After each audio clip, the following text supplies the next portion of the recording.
Hey, Amanda here, and welcome to my favorite day of the month, mystery envelope with the Makers with Heart. And so as you can see, all the other links will be in the video description below this video. But this month I got to send out the challenge, and I challenged the gals to either use stamps to make their own background or pattern paper, or I'm going to show you how I created two different pattern papers with the the February stamp of the month, Say It with Flowers. And I love this stamp set. I thought it could make some great cards. I'm sure it'll make some wonderful scrapbook layouts. I have boys in the house, and we do lately a lot of Disney things, so it's not working for me for the flowers for scrapbooking. So my intention was to make some easy cards and kind of show you that if you have a pattern paper that you love, or something that's in specific colors, especially with Close to My Heart, because once you know what colors are in it, it just coordinates beautifully. So to start things off, I am going to random stamp two different sheets of the Say It with Flowers stamp set. So the first thing I do when I do random stamping is I like to take my biggest image that's going to be on my paper, and I also like to rotate my paper. Some people rotate the stamp as they do it. I find I'm faster if I rotate the paper, because then I'm keeping the stamp the same orientation as the stamp pad, and I just rotate the paper, as you will see here. Now I have sped things up ×2, so you don't have to linger through all of it, and I will put some chapter marks on this so that you can skip through if you want to see how I do add the color. I do color blocking for the second random stamp sheet that I sent out to the ladies, or if you even want to just dive right into the end where I'm using the sheets that I sent in the envelope. So again, I'm just taking all the different floral images from the Say It with Flowers stamp set and my charcoal or pewter ink. I thought that it would give some gray on gray tones, but really those two colors are so similar that even when they dried, you couldn't tell which was pewter and which was charcoal. It almost just, the pewter stamping almost just looked like a lighter stamping, or maybe it wasn't inked up as well. So I think in the future I would just stick with the charcoal. And I wanted to point out here that I'm going off the edge of my paper so that I'm not creating a frame within my random stamping. That's one of the things that when we're new to this technique that we sometimes forget, that we need to go off the edge of the paper. It's okay to actually overlap some of your images. All of these things are fine in this process. But again, I go from my largest image down to my smaller image. So now I am pulling in some of just the free range flowers here. And you can see I'm stamping them over the stems, over parts of leaves. I'm just filling in some of that white space. And there's many different ways that you can do that with random stamping. My suggestion is to get out random stamping, get out a stamp set that you love, some colors that you love, and play, because you'll learn what works for you and what you like to see. Everybody has a little bit different style that they like to use with random stamping. For me, like I said, I take my biggest image, I move my paper so that I get the orientation all in different directions. I overlap a little bit, and I work my way down to the smaller images and then fill in those gaps. I've also been known to just take the block itself without a stamp on it and do some ink blocking on my random stamp. That just kind of is noise in the background that sometimes helps your eye focus on the images you want to see. So here there's two different leaves. They're like tilted. One is bent to the left and one is bent to the right, and so I am using both of those on this set. And I point that out because when I go to color block, that will become important, because I'm actually turning the stamp over. So if it's not quite symmetrical, it would be off a little bit, but because I have both a left and a right leaf, turning it over isn't going to affect anything other than the left facing stamps. I'm going to color block with the right facing stamp, but you'll see later as we get there. I'm just kind of a foretaste of what's coming up. And I always keep a scrap piece of paper nearby when I'm doing random stamping, because I never know when I'm going to want to mask something or when I'm going to want to protect the edge of my project. So that's all that is there for. I do find when I was doing it, I thought, oh, this has too many stems. But once you fill it in, and especially knowing that you're going to cut it apart for a project, to me, it turned out perfect. Now, do you like random stamping? I know some people think it's too tedious and other people love it. I am definitely in the I love it category. I love to mix and match stamp sets, even like do all sports or do a flower with a sport, and I just really like random stamping. So this is the second sheet that I'm sending out. I'm sending one that's going to have color and one that's just gray tones. The base sheet is a linen cardstock. It's not pure white, because I just thought that would go with more papers. So now I'm going to show you how I kind of cheat and use the back of the stamp to do my color blocks for me. So this is the individual flower stamp, and there's 2 sizes on the stamp set. So this is the bigger one. And again, I'm stamping in the Bluebird ink, stamp off on my scrap paper, and then the second generation I'm stamping onto my flowers. And it's kind of cartoon, Sunday cartoon coloring, I would call it. It's definitely not inside the lines, they are outside the lines. It's kind of just giving that nod to the coloring page. Some people love to color. This is my, I think, form of coloring it. As far as detail oriented, I've enjoyed recently some colored pencils with some Gamasol and water to blend them, but for the most part this is my big swatch color, like big results fast kind of deal. So here I am just stamping a few more images on the page, and now I'm going to use the back side of the smaller flower, and the little vignettes that have the 3 flowers with them have those smaller flowers. So I'm going to go ahead and be doing all 3 of those in those sections, and then any of the other smaller flowers that I think I kind of need that ballerina color. So ballerina, bluebird, pewter, charcoal, and wisteria are the colors that I've used. Oh, and jade. I will use jade green on this. And I told all of the other makers that when I sent out the letter. If you haven't seen any of the videos, they'll probably read that to you of here's the colors that I used. But their challenge truly was just to make a background with stamps, or to use the sheets that I sent. I'm obviously going to use the sheets that I sent, but they can do whatever they want. But you can see here how that ballerina is just kind of popping against that second generation bluebird. Once I get some of those leaves colored in, again with some of the color blocking technique, it really starts to fill in this page. And at the end, I do go ahead and use some shimmer brush in both a yellow and in charcoal to complete this page. So while you watch, while I'm filling in all the different flowers and then the leaves here eventually, I just want to share that all of us that are makers with heart are close to my heart makers. And so we are able to do these videos for you at, we pay for the equipment and everything, and we cover that through our links. So if you have a maker or you've gleaned some information from one of the gals, go ahead and look in their video description and click on their link, and you can support any of us that way, and we would greatly appreciate it. I know I have some links below for products that aren't close to my heart but are sold on Amazon or other stores that are things that I use regularly in my creative process, and the other gals have that too. So you don't even have to buy crafting supplies. If you click into Amazon through one of those Amazon links on any YouTube collaborator that you want to support, and then purchase, let's say you click on through Art Glitter Glue, but you're actually looking for a backpack.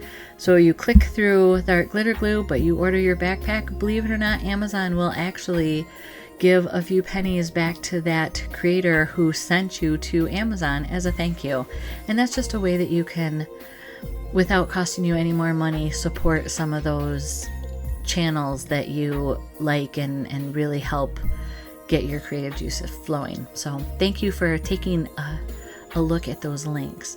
So now a lot of those leaves are being filled in with second and third generation of jade, and I'm really liking this. It's funny, I thought I had done all of the flowers, but as soon as you eliminate some of those leaves and other things that were also black and white, all of a sudden all of these flowers start popping out of, hello, there's more of you that needs to be colored. I just find that funny. I don't know if you guys ever have that, but I find that all the time, especially when I'm doing random stamping this way, is, oh, I've got all the flowers done. It's like, no, you're going to have more when all is said and done. I have quite a few more, as it turns out.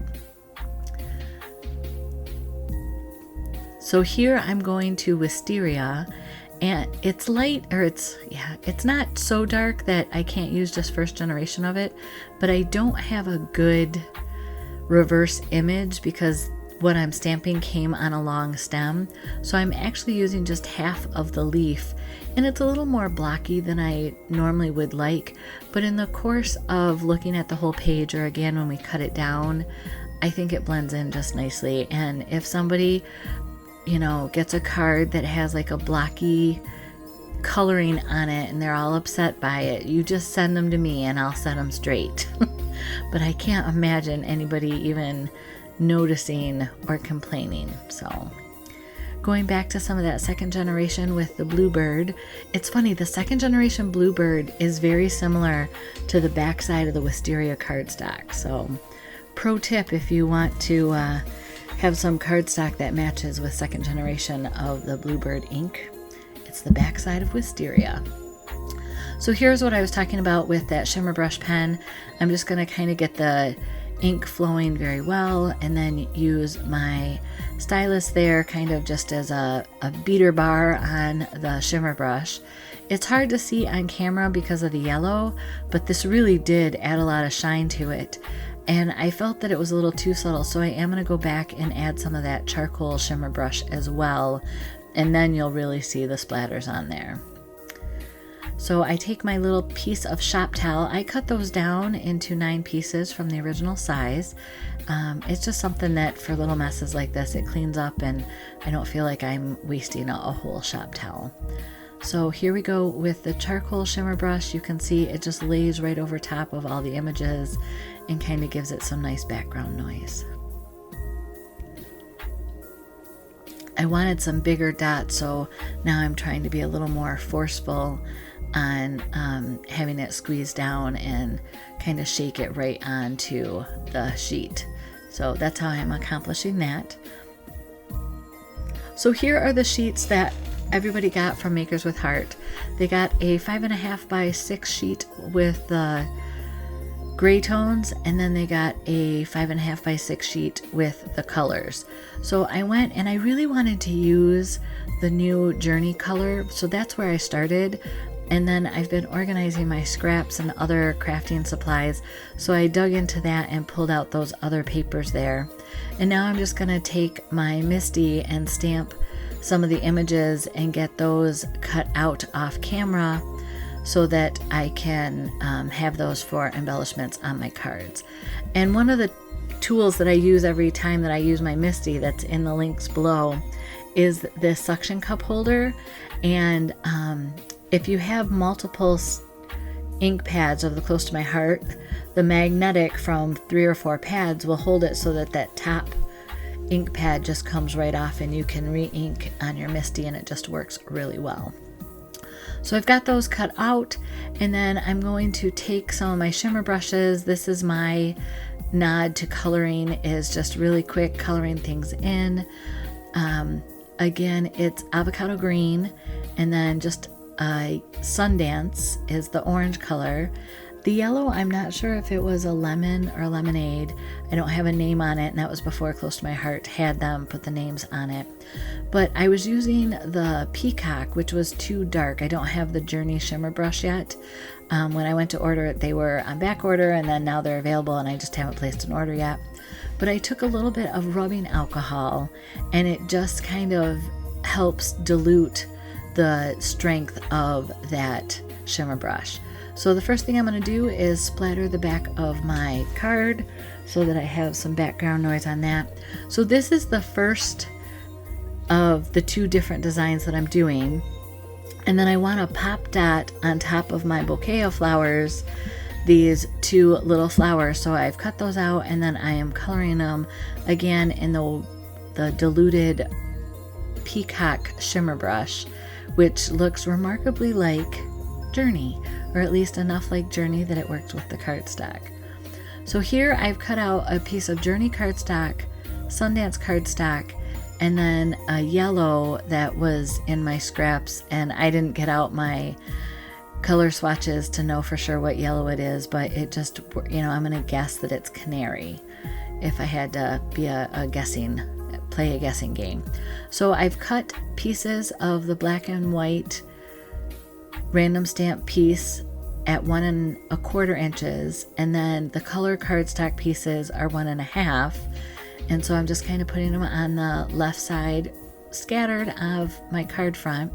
I'm going to put the bouquet directly onto those, flat on the thing. These are cards that don't require extra embellishing. They're just simple, they're quick. They're something that if you have people that have favorite colors, or you want to give gift cards out to a group of people but not have them all be the same, this is a perfect solution for that. Because on this particular card, I did the big main flowers with that Journey color, but then you'll see I'll bring in a couple cards that I also did, that one of them is with Sundance and one of them is with Canary, and so it's the same card but with a different feature color, and that's, to me, just a great way to have the same card but different. And then this Hello Friend stamp came from a Craft with Heart card kit, I think from the fall of 2022. So here you can see those 3 different colored cards, and I'll show them again at the end. And my last card that I'm going to do is with the colored random stamp piece. So I have some Wisteria cardstock scraps and some Ballerina cardstock scraps, and I'm just trying to decide if I want it a full 3 inches, and I think that's just going to be a little too wide for me, so I cut those down to 2 1/2, and then I'm going to cut 3/4 inch strips that'll be by 5 1/2 to go on either side of that focal piece of background paper or random stamp paper. And then I'm also going to need a little bit of paper to go around my sentiment to kind of give the card some balance, and you'll see what I mean here in a moment. So I just want to make sure that those were the standard side card front. I'm taking the 4 1/4 by 5 1/2 inch pieces of Wisteria, and I'm just misting them a little bit with water before I put them in my 2 embossing folders. I have my preference. I actually prefer the diamond pattern for this card, but I know so many people love the hexagon or honeycomb look, so I wanted to do both of them, and then you can see which one you like. The card bases were side openers, and I thought with how this card was designed, it felt awkward, so I went ahead and just took a standard 8 1/2 by 11 piece of white cardstock, cut it in half the tall way, and that gave me my 2 top opening cards. So here I'm dry fitting. You kind of get an idea of what I'm doing. I'm going to have some extra pieces kind of as banner ends to go on either side of my sentiment. And the sentiment does come from our stamp of the month, and it's thinking of you. There's also sending you love or grateful for you, friend. All of those I think would work really nicely on this card. So I'm going to cut some banner ends out of my little pieces here, and then I will speed this up a little bit and not make you watch all of the assembly of putting the tape down. I do try to show you some of the things that I do just to make it easier to make cards, or make it easier to make sure that the cards are lined up correctly. And one of those is when I go to attach my main piece there to those side color, I'll go ahead and do a string of tape along each edge, and then lining up my smaller piece on my Versamat, I just lay the glue side down into it, and then I know I have exactly the right amount showing. So that's what I do for that. And now that's on the front of the card, I'm going to take 2 of my little banner ends, put glue on them, and stick them behind my sentiment, which I have stamped thinking of you, and again cut little angles out of the side. I've pop dotted that, and those are done. So like I said, this doesn't have to have extra embellishments. I had these in my stash, so I grabbed these enamel dots, excuse me, and this is going to finish up the card. You could add some thread jangle on this. There's so many different ways that you could do this, but it's just a simple, nice, quick and easy card set if you want to give as a gift. So go check out what everybody else did with the same papers or creating their own background. And like I said, the links are below this video description. Have a great day. Thanks for all your support. Blessings.